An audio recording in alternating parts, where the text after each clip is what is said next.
Bonjour, moi c'est Annick. Je vais vous raconter mon vécu. J'ai 43 ans aujourd'hui. À l'époque, j'avais 14 ans. J'aimais faire la belle et faire partie d'une bande. C'était pour moi une reconnaissance, ce que je n'avais pas chez moi au milieu d'une grande fratrie. Et je suis sortie à une soirée avec des potes. Enfin, je pensais que c'était des potes. Et on s'est amusé, on a bu.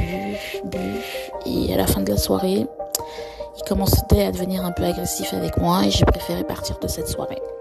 Et en fait, ils m'ont vu quitter, ils ont fait le tour par un autre endroit et ils m'ont attendu dans un endroit connu.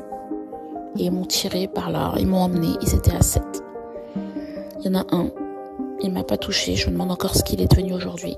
Mais à chaque fois que nos regards se croisaient, il baissait les yeux. Les 6 autres, ils ont abusé de moi, chacun à leur tour, et encore, jusqu'à ce qu'à un moment, je pense qu'ils en ont eu marre, et ils m'ont laissé. Et avant de partir, ils ont pris le soin de me dire que si j'en parlais à qui que ce soit, il y aurait des représailles. Je suis restée là à pleurer, me sentir sale, souillée, et j'ai fini par me rhabiller et prendre le chemin pour rentrer chez moi. Et arrivé chez moi, au milieu de cette grande fratrie de ma mère, je n'ai rien pu dire.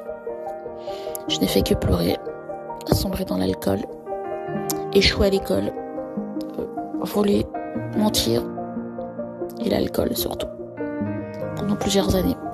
Et j'ai fini par atterrir dans un foyer, parce qu'à l'école, exactement, les jeunes ont commencé à parler.